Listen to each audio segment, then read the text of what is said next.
ಆತನೊಬ್ಬ ಸಾಧಕನೆನಿಸಿಕೊಳ್ತಾನೆ.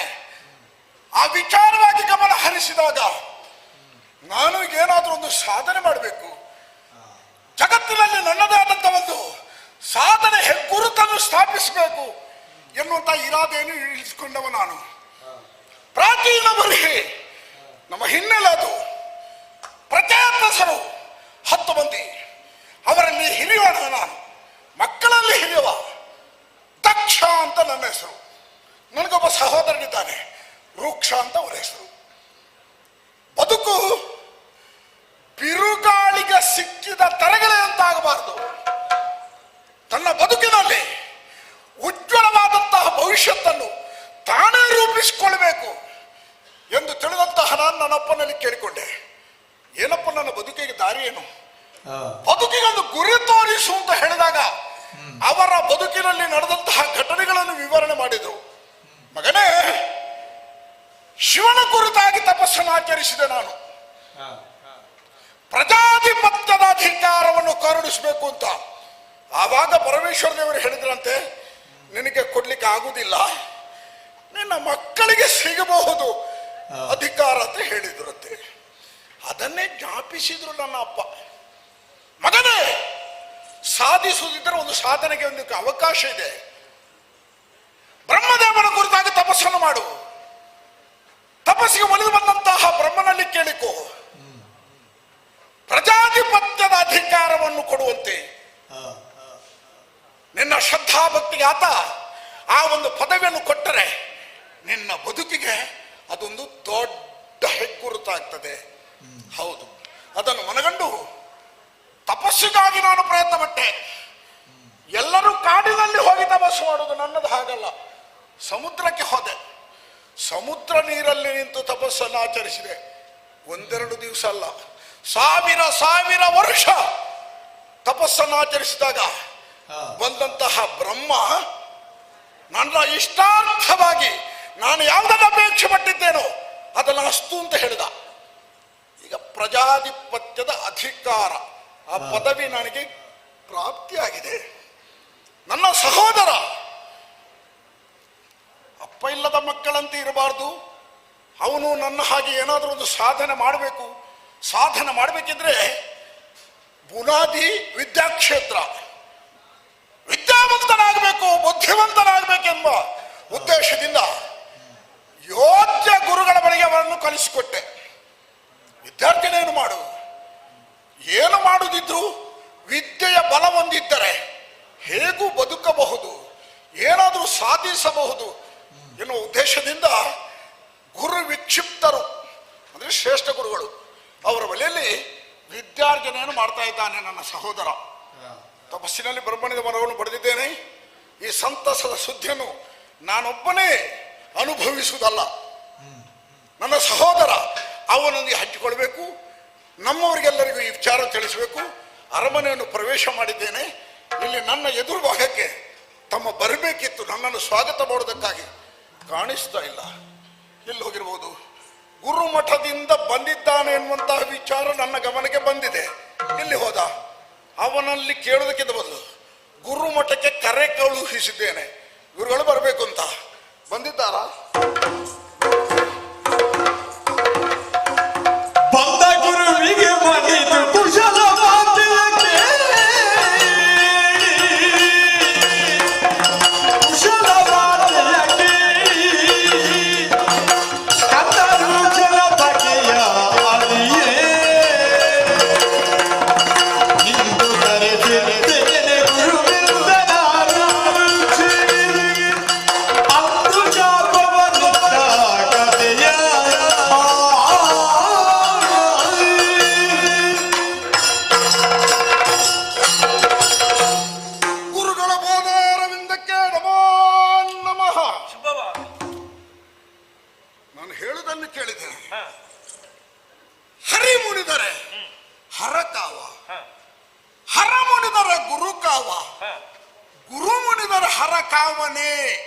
ಒಂದು ಪ್ರಶ್ನಾರ್ಥಕವಾಗಿ ಇದೆ.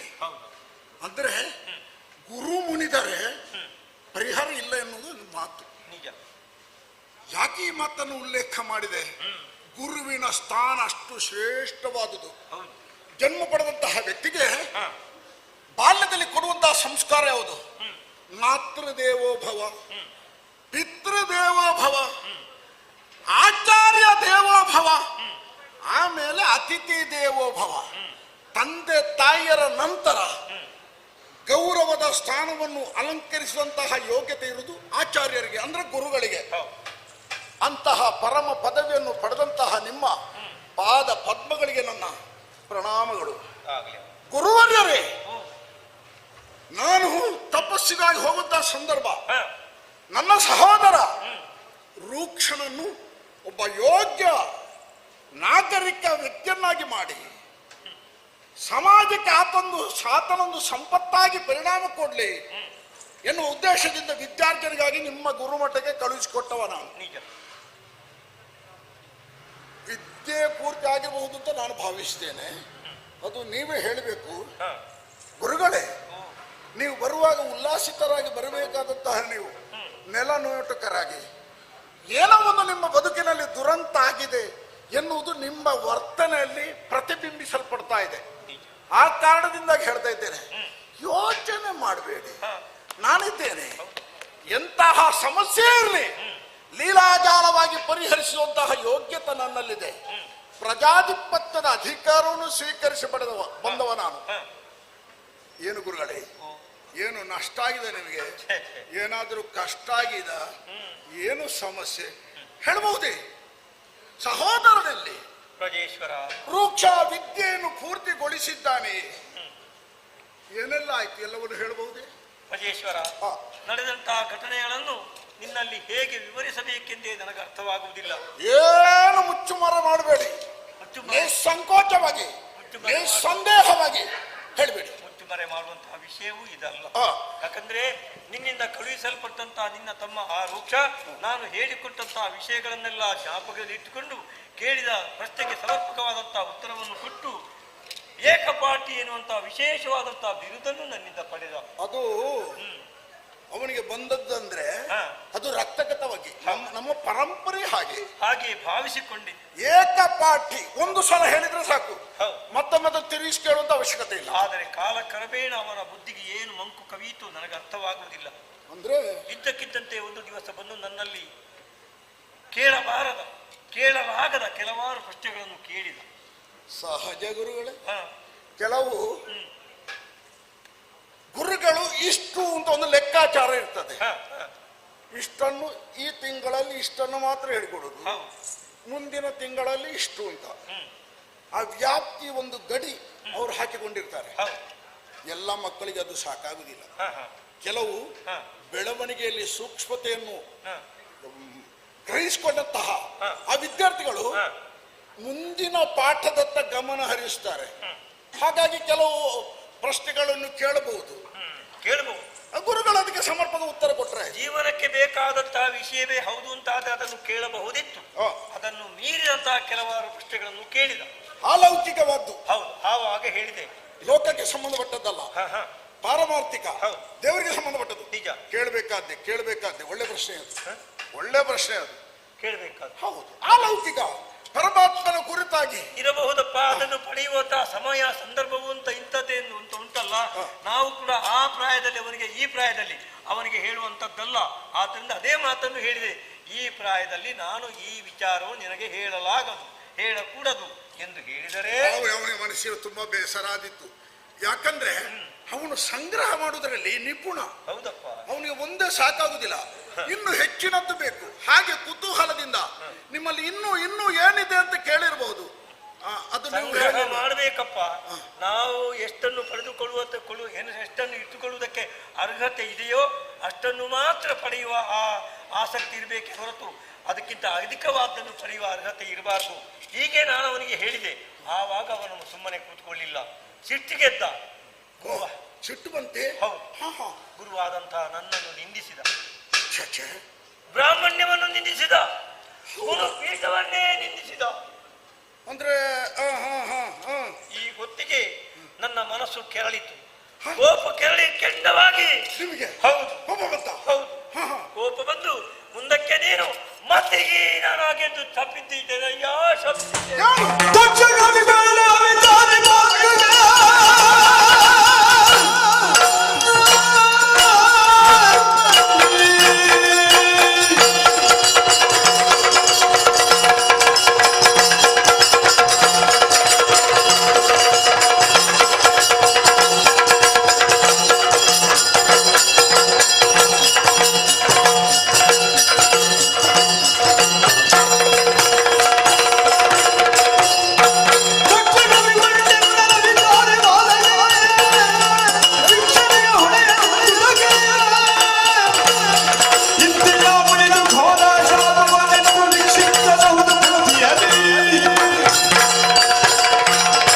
ಸಾಕು ಮಾಡಿ. ಗುರು ಪೀಠಕ್ಕೆ ಅಪಮಾನ ಮಾಡಿದ್ದೀರಿ ತಾವು. ನಿಮ್ಮ ಯೋಗ್ಯತೆ ಏನು? ದೇಹಿ ಅಂತ ಕೇಳಿದವರಿಗೆ ನಾಸ್ತಿ ಅಂತ ಹೇಳಬಾರ್ದು. ಪಾಠ ಪ್ರವಚನ ಮಾಡುವಂತಹ ಸಂದರ್ಭ ತನ್ನ ಜಿಜ್ಞಾಸೆಯನ್ನು ಕೇಳಿಕೊಂಡಾಗ ವ್ಯಕ್ತಪಡಿಸಿದಾಗ ಪರಿಹಾರ ಮಾಡಬೇಕಾದವರು ತಾವು. ಗುರುಸ್ಥಾನ, ಶ್ರೇಷ್ಠ ಸ್ಥಾನ ಅಪಮೌಲ್ಯಗೊಳಿಸಿದಿರಿ. ಏನೋ ಬಾಲಿಶತನದಿಂದ, ಮುಗ್ಧತನದಿಂದ ಏನೋ ಪ್ರಶ್ನೆ ಕೇಳಿರ್ಬೋದು. ಅದನ್ನು ತಪ್ಪಾಗಿ ಗ್ರಹಿಸಿ ಏನೋ ಶಾಪ ಕೊಟ್ಟಿರಿ. ಮತಿಭ್ರಷ್ಟನಾಗಿ ಹೋಗಿ ಅಂತ ಶಾಪವನ್ನು ಕೊಟ್ಟಿರಿ. ಅವನ ಯೋಗ್ಯತೆಯನ್ನು, ಆತನ ವ್ಯಕ್ತಿತ್ವವನ್ನು, ಆತನ ಚಾರಿತ್ರ್ಯವನ್ನು ನಾಶ ಮಾಡುವಂತಹ ಆ ಕಠೋರ ಮನಸ್ಥಿತಿ ನಿಮಗೆ ಬಂತೆ. ನೀವು ಗುರುವೇ, ಗುರು ಸ್ಥಾನಕ್ಕೆ ನೀವು ಅರ್ಹರಲ್ಲ. ಮನದ ಮೇಲಿಗೆ ದೊರೆವ ಕಚ್ಚಲಿನ ಯಾತನ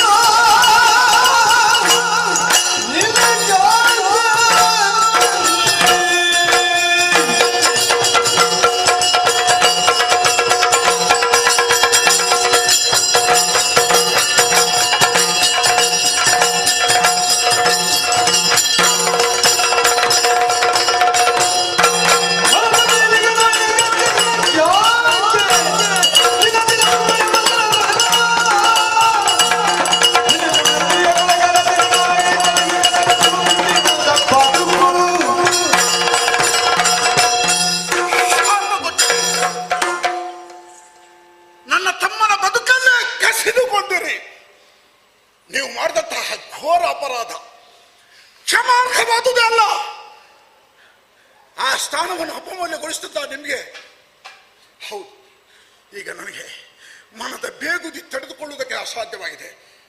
ಓ ದೇವರೇ, ಎಂಥ ವೈಚಿತ್ರ್ಯವಿದು, ಎಂಥ ವೈಚಿತ್ರ್ಯವಿದು. ಗುರುವಾದಂತಹ ತಾವು ಸಾಮಾನ್ಯೊಬ್ಬ, ಸಾಮಾನ್ಯ ಕನಿಷ್ಠ ಜ್ಞಾನಿಯವ. ದಾರಿಯಲ್ಲಿ ಸಿಕ್ಕಿದಂಥ ಒಂದು ಕಲ್ಲು ಅದು ಸ್ವರೂಪವನ್ನು ಪಡೆಯಬೇಕಿದ್ರೆ ಶಿಲ್ಪಿಯ ಘಾತ ಬೇಕು. ಆ ಮುಖೇನದು ಆಕೃತಿಯನ್ನು ಪಡೆಯುತ್ತದೆ. ಶಿಲೆಯೊಂದು ದೇವರಾಗಿ ಪರಿವರ್ತನೆಗೊಳ್ಳಬೇಕಿದ್ರೆ ಶಿಲ್ಪಿಯ ಘಾತ ಬೇಕು. ಆ ಕಲ್ಲು ಏಟನ್ನು ತಿನ್ನಲೇಬೇಕು. ಗುರುಗಳೇ, ಅಯ್ಯೋ, ನನ್ನ ತಮ್ಮನಿಗೆ ನೀವು ಕೊಟ್ಟಂತ ಶಾಪ, ಮತಿಭ್ರಷ್ಟನಾಗಿ ಹೋಗು. ಇನ್ನೇನಿದೆ ಅವನ ಬದುಕಿನಲ್ಲಿ? ಏನಿದೆ? ನೀವು ನಿಮ್ಮ ಯೋಗ್ಯತೆಯನ್ನು ಅರಿಯದೆ ಆ ಮುಗ್ಧತನದ ಮೇಲೆ ನೀವು ನಿಮ್ಮದಾದಂತಹ ಕ್ರೌರ್ಯವನ್ನು ವ್ಯಕ್ತಪಡಿಸಿದಿರಿ. ಆತನ ಬದುಕಿನಲ್ಲಿ ನೀವು ಚೆಲ್ಲಾಟ ಆಡಿದ್ದೀರಿ. ರೂಕ್ಷಣ ಬದುಕು ಏನು ಗತಿ ಗೋತ್ರ ಇಲ್ಲದಂತೆ ಆಗಬೇಕೆನ್ನುವಂತಹ ನಿಮ್ಮ ಯಾವ ಇಚ್ಛೆ ಇದೆಯೋ ಅದಕ್ಕೆ ತದ್ವಿರುದ್ಧವಾಗಿ ನಿಮಗೆ ನಾನು ಶಾಪವನ್ನು ಕೊಡಬಲ್ಲೆ, ಕೊಡುತ್ತೇನೆ ಕೇಳಿ. ಯಾರ ಮಾನಸಿಕವಾದಂತಹ ತುಮುಲಗಳನ್ನು ದೂರ ಮಾಡಿ ಅವನಿಗೆ ವಿದ್ಯಾಜ್ಞಾನ ಸಂಪತ್ತನ್ನು ಸುರಿಬೇಕಾದಂತಹ ನೀವು ಶಿಲ್ಪಿಯಾಗಿ ಆತನನ್ನು ಪರಿಪೂರ್ಣ ವ್ಯಕ್ತಿಯಾಗಿ ರೂಪಿಸಬೇಕಾದಂತಹ ನೀವು ಅವನಿಗೆ ಆ ಶಾಪ ಕೊಟ್ಟಿರಲ್ಲ. ನಿಮಗೆ ಏನು ಶಾಪ ಕೇಳಿ? ಲೋಕದಲ್ಲಿರುವಂತಹ ಕೊಳಕು ಬಟ್ಟೆಗಳನ್ನು ತೊಳೆಯುವಂತಹ ರಜಕ ಮಡಿವಾಳನಾಗಿ ಹೋಗಿ ಮಡಿವಾಳನಾಗಿ ನಿನ್ನ ಶಾಪವು ಶಿರೋಧಾರ ಪ್ರತೀಶ್ವರೇ ಎನ್ನ ತಪನು ತೊಳಿವೆಲಿತ್ತು, ಎನ್ನ ತಪನು ತೊಳಿವೆಲಿತ್ತು.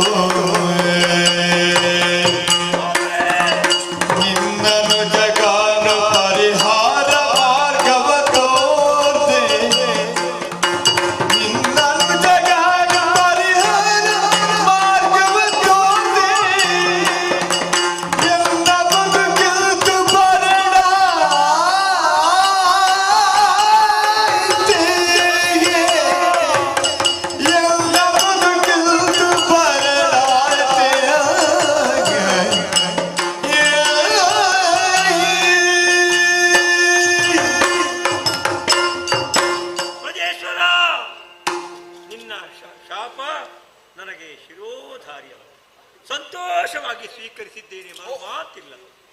ಯಾಕೆಂದರೆ ನಿನ್ನ ತಮ್ಮನಿಗೆ ನಾನು ಶಾಪ ಕೊಟ್ಟರೂ ಅವನಿಗೆ ಪರಿಹಾರದ ದಾರಿಯೊಂದನ್ನು ತೋರಿಸಿಕೊಟ್ಟಿದ್ದೇನೆ.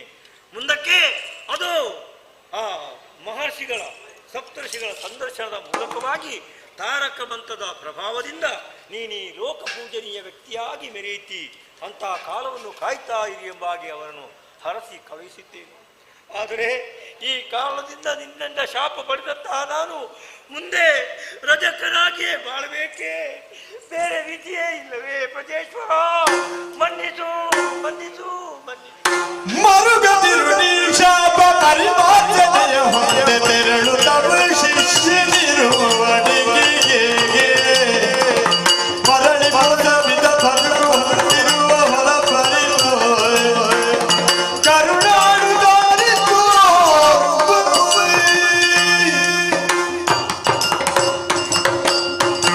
ಗುರುಶ್ರೇಷ್ಠರೇ, ಆವೇಶ ಭರಿತನಾಗಿ ನಿಮ್ಮನ್ನು ಶಪಿಸಿದೆ.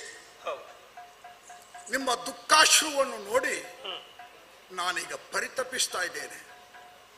ಕ್ಷಣಾರ್ಧದಲ್ಲಿ ಸಿಟ್ಟನ್ನು ನಿಯಂತ್ರಿಸಲಾರದೆ ನಾನು ಕೊಟ್ಟಂತಹ ಶಾಪ, ಪ್ರಜಾಪತಿಯಾದಂತಹ ನನ್ನ ಶಾಪ ಯಾವತ್ತೂ ಹುಸಿಯಾಗುವುದಕ್ಕೆ ಸಾಧ್ಯ ಇಲ್ಲ. ನೀವು ಪಶ್ಚಾತ್ತಾಪ ಪಡ್ತಾ ಇದ್ದೀರಿ.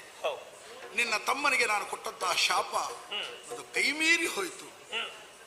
ಆದರೂ ಪರಿಮಾರ್ಜನೆಯ ಒಂದು ಹಾದಿಯನ್ನು ಹೇಳಿದ್ದೇನೆ, ತೋರಿಸಿದ್ದೇನೆ.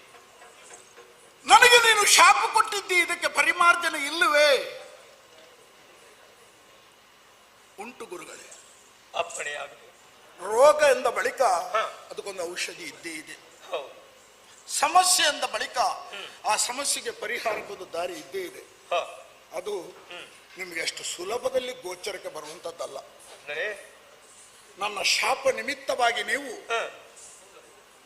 ರಜಕನಾಗಿ ನಿಮ್ಮ ಜೀವನವನ್ನು ನಡೆಸಲೇಬೇಕಾಗ್ತದೆ.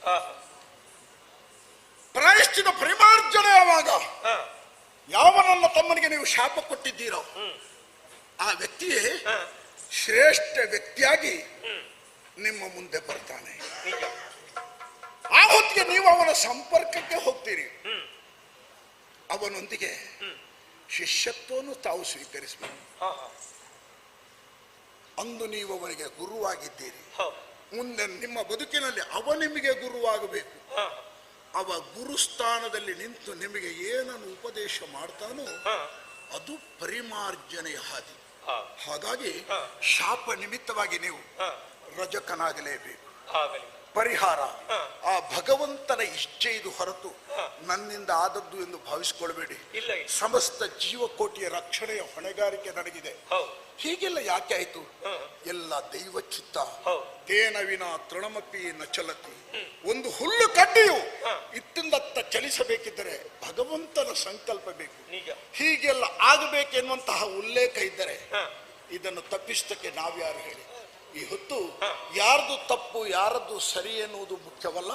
ಮುಂದಕ್ಕೆ ಇದರಿಂದ ಏನೋ ಒಂದು ಲೋಕಕ್ಕೆ ಶುಭ ಸಂದೇಶವನ್ನು ಕೊಡುವಂತಹ ಸಂದರ್ಭ ಸನ್ನಿಹಿತ ಆಗಬಹುದು ಎನ್ನುವಂತಹ ನಂಬಿಕೆಯೊಂದಿಗೆ ಇಲ್ಲಿಂದ ವಿರಮಿಸ್ತೇನೆ.